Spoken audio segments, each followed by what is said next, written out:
ലോകത്തിലെ ഏറ്റവും വലിയ രണ്ടാമത്തെ കപ്പൽ നിർമ്മാണ കമ്പനിയായ മെസ്കിന്റെ ചാർട്ടർ മദർഷിപ്പാണ് നമ്മുടെ ഈ സാൻ ഫെർണാണ്ടോ. ഇത് പുറപ്പെട്ടിട്ടുള്ളത് ചൈനയിൽ നിന്നാണ്. ചൈനയിൽ നിന്ന് പുറപ്പെട്ട് കൊളംബോയിലെത്തി. അവിടെ നിന്നാണ് ഇത് വിഴിഞ്ഞത്തോട്ട് വരുന്നത്.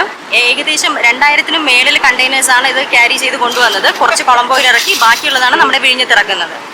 വിഴിഞ്ഞം തുറമുഖത്തിന് ഒരുപാട് പ്രത്യേകതകളുണ്ട്. മദർഷിപ്പിന് അടുക്കാൻ പറ്റിയ ഇന്ത്യയിലെ തന്നെ ഒരേ ഒരു തുറമുഖമാണ് നമ്മുടെ വിഴിഞ്ഞം. അതായത് നമുക്ക് മദർഷിപ്പിനെ കരയിലേക്ക് അടുക്കണമെങ്കിൽ ഏകദേശം ഒരു 18 മീറ്റർ ഡെപ്ത് വേണം. വേറെ ഒരു സ്ഥലത്തും ഇതുവരെ അത്രയും ഒരു ഡെപ്ത് ഇല്ല. ഏറ്റവും കൂടുതൽ ഡെപ്ത് ഉള്ളത് വിശാഖപട്ടണത്താണ്. 16.5 മീറ്റർ ആണ് ആ ഒരു ഡെപ്ത് ഉള്ളത്. അവിടെയും നമ്മുടെ മദർഷിപ്പിന് അടുക്കാനായിട്ട് പറ്റില്ല, കാരണം 18 മീറ്റർ വേണം. പക്ഷേ നമ്മുടെ വിഴിഞ്ഞത്താണെങ്കിൽ നാച്ചുറലി നമ്മളൊന്നും ചെയ്തിട്ടല്ല, നാച്ചുറലി തന്നെ 24 മീറ്റർ ഡെപ്ത് ഉണ്ട്. അതുകൊണ്ട് തന്നെയാണ് ഈ മദർഷിപ്പ് കരയിലേക്ക് അടുക്കുന്നത്. ഇന്ത്യയിൽ മദർഷിപ്പ് അടുക്കുന്ന ഒരേ ഒരു പോർട്ട് നമ്മുടെ വിഴിഞ്ഞമാണ്. ഇത്രയും കാലത്തെ വൈകലിന് കാരണമായതും ഈ പുലിമുട്ടിൻ്റെ ഡെപ്ത് കാരണമാണ്. നാച്ചുറലി 24 മീറ്റർ ഡെപ്ത് എന്ന് വെച്ച് കഴിഞ്ഞാൽ അത്രയും നമുക്ക് കല്ല് ആവശ്യമായിട്ട് വന്നിട്ടുണ്ടായിരുന്നു. പല സ്ഥലത്തു നിന്നാണ് ഈ കല്ലുകൾ നമുക്ക് ഇവിടെ ഇമ്പോർട്ട് ചെയ്തിട്ടുള്ളത്. പല സ്ഥലത്തു നിന്നുള്ള കോറികളിൽ നിന്നൊക്കെയുള്ള വലിയ വലിയ പാറക്കല്ലുകളാണ് ഈ പുലിമുട്ടിൻ്റെ അടിയിലോട്ട് ഇട്ടിട്ടുള്ളത്. ഈ ഡെപ്ത് തന്നെയാണ് ഈ പ്രൊജക്റ്റ് ഇത്രയും വൈകാനും കാരണമായിട്ടുള്ളത്. ഇന്ത്യയിലാകെ 13 തുറമുഖങ്ങളാണ് ഉള്ളത്. 13 തുറമുഖങ്ങളിൽ നിന്നും വിഴിഞ്ഞത്തെ വേർതിരിക്കുന്ന ഒരുപാട് ഘടകങ്ങളുണ്ട്.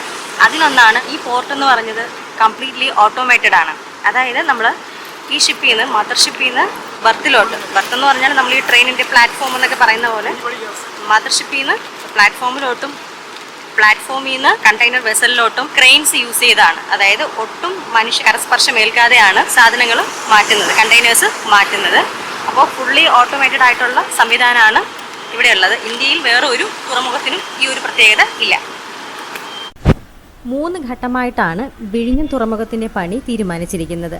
ഇതിൽ ആദ്യഘട്ടം പൂർത്തിയായപ്പോഴേക്കും 400 മീറ്റർ ബർത്ത് കംപ്ലീറ്റ് ആയി. കപ്പലിൽ കരക്കിടക്കുന്ന കണ്ടെയ്നേഴ്സ് എല്ലാം ഫുള്ളി ഓട്ടോമേറ്റഡ് ആയിട്ടാണ് കൈകാര്യം ചെയ്യപ്പെടുന്നത്. ഇന്ത്യയുടെ ആദ്യ ട്രാൻസിറ്റ് തുറമുഖം എന്ന പ്രത്യേകതയും നമ്മുടെ വിഴിഞ്ഞം തുറമുഖത്തിനുണ്ട്. ചരക്ക് കടത്തലിന് ദുബായ്, സിംഗപ്പൂർ, സലാല, കൊളംബോ എന്നിവിടങ്ങളെ ആശ്രയിച്ചിരുന്ന ഇന്ത്യക്ക് ഇനി അതിന്റെ ആവശ്യം വരില്ല. ഇന്ത്യയുടെ മുഖച്ഛായ തന്നെ മാറ്റി എഴുതിയ ഈ പ്രോജക്റ്റിലൂടെ 5500-ൽ പരം ആൾക്കാർക്ക് നേരിട്ട് ജോലി സാധ്യതയും ഉറപ്പുവരുത്തുന്നു. അപ്പോൾ വീഡിയോ ഇഷ്ടപ്പെട്ടിട്ടുണ്ടെങ്കിൽ ചാനൽ സബ്സ്ക്രൈബ് ചെയ്യുന്ന കാര്യം കൂടി ഒന്ന് പരിഗണിച്ചേക്കണേ.